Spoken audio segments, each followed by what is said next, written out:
Good afternoon, Ambassador Herbst. Thank you for your time to provide your expert foreign policy opinion about the Ukrainian war for the Free Eurasia Media audience for the second time. I'm Editor-in-Chief, Chief Correspondent of the Free Eurasia Media. Joining me today, Ambassador John E. Herbst, who is Senior Director of the Atlantic Council's Eurasia Center, who served for 31 years as a Foreign Service Officer in the Department of State. He was U.S. Ambassador to Ukraine from 2003 to 2006, when he worked to enhance US-Ukrainian relations. In February 2022, Moscow launched an all-out invasion of Ukraine after months-long military buildup, threatening the country's sovereignty and its future. The continuation of Russia's invasion and occupation of Crimea, aggression in Ukraine's east, and Kremlin's disinformation efforts cast a shadow over Ukraine's independence. Russia continues to launch its most extensive attacks on Ukraine, striking military, civilian, and energy facilities. Today, as fighting continues, casualties mount, and humanitarian crisis worsens, the human and economic costs are already enormous. The U.S. continues to commit military assistance to Ukraine. Ambassador, I know that you consider U.S. and German tank supply as an important contribution to Ukraine's security. So my question, first question, there's a widespread news that Ukraine's counteroffensive is imminent. Ukraine will launch its counteroffensive against Russian troops when it's ready. Ukraine's leaders are determined to regain all territories lost. My question, Ambassador, is could Ukraine's new counteroffensive kick Russia's troops out of most territories in weeks or months? What are pathways for Ukrainian armed forces, VSU, right, to be victorious and expel Russian forces from eastern parts of the country? The floor is yours. I think that Ukraine will have a successful counteroffensive, but I define that relatively modestly. I think we could count on Ukraine recapturing hundreds of square kilometers of Ukrainian territory. That's how I would define success. I believe that if the United States and US allies gave Ukraine all the equipment they are rightly requesting, that would be the ATACMS and other long-range artillery or rockets which can travel 300 kilometers. That includes F-16s. That includes more tanks than what we've sent.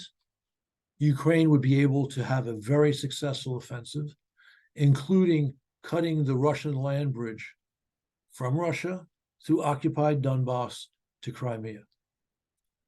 But given the fact that the United States has been too timid to send those specific weapon systems, such an outcome cannot be expected. It's possible, but I wouldn't say I expect it.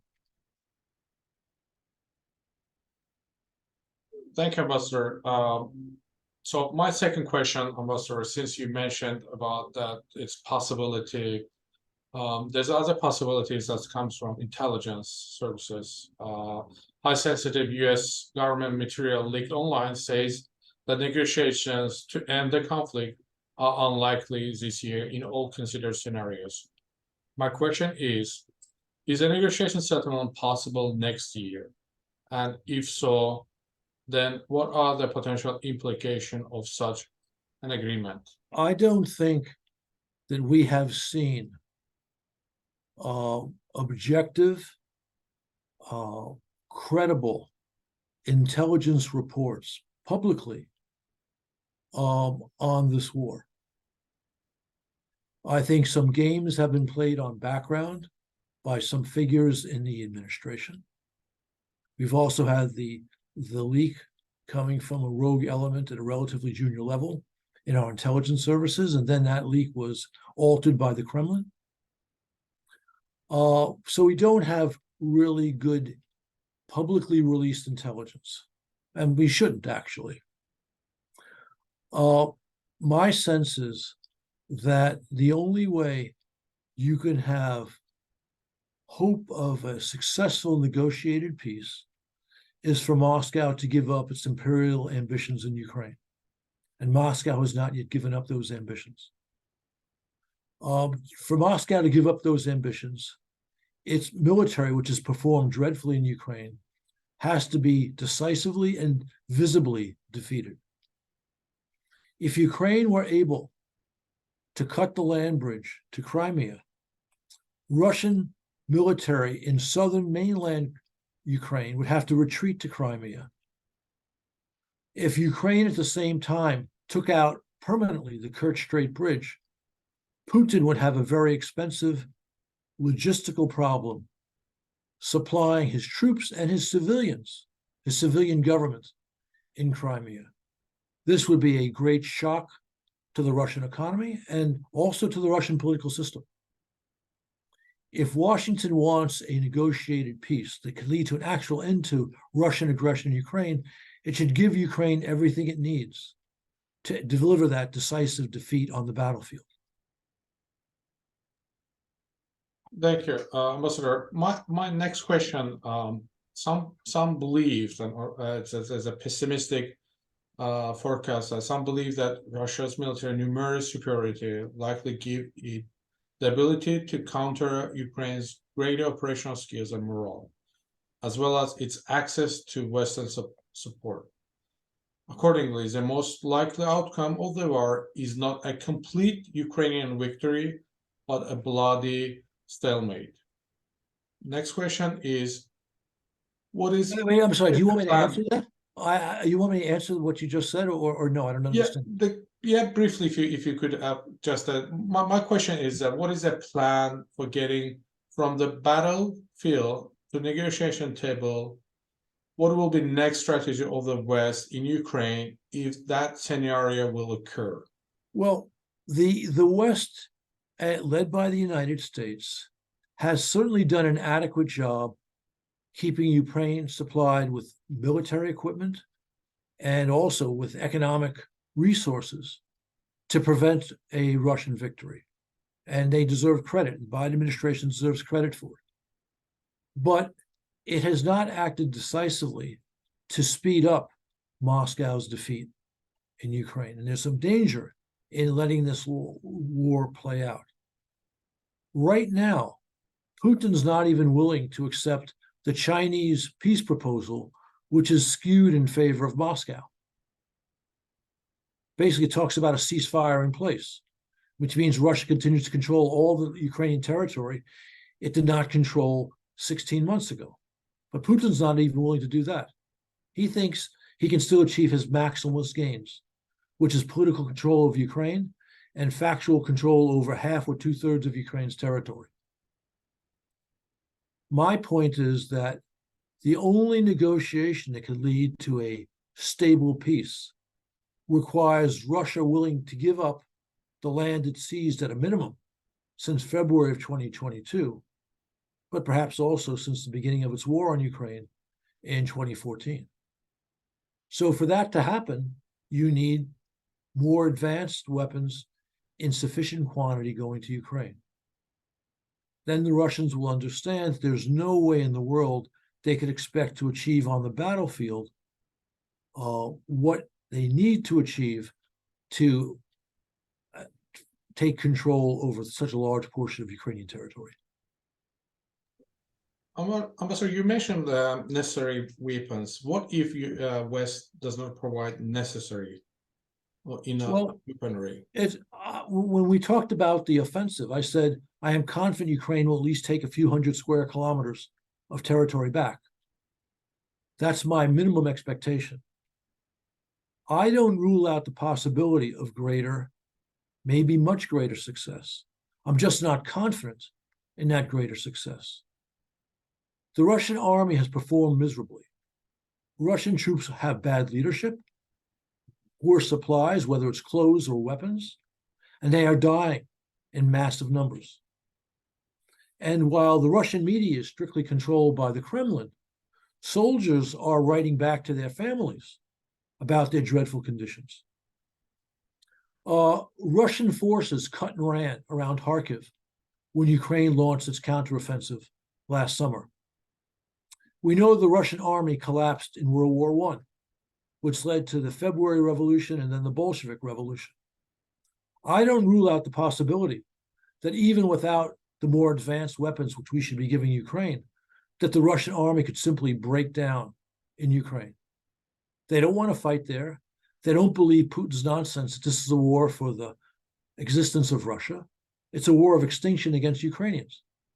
And Russians don't want to risk their lives participating in it, which is why that probably over 1 million draft-age Russian men have fled the country. So it's quite possible that this is how things could play out, even with the rather timid supply of weapons from the White House. In any case, I don't think we can call this war a stalemate. What we've seen is that Moscow at this point has no capacity to conduct successful offensive operations. We will find out in the next several months whether Ukraine has such capacity. And I think the answer to that is yes. Thank you, Ambassador. I'm glad you have a very positive, you see positive scenarios.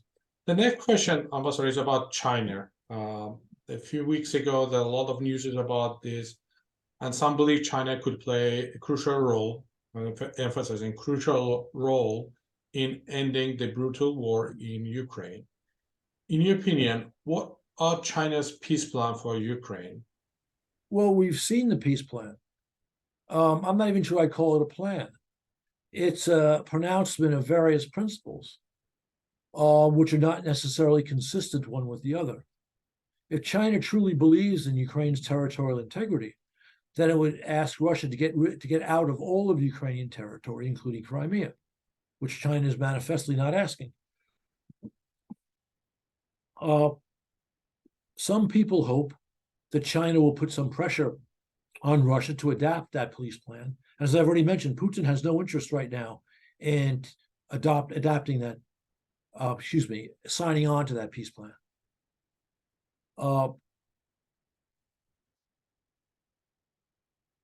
So China, while in general terms supportive of Russia, is unwilling to cross Western red lines relating to economic purchases or to arms supplies to Russia.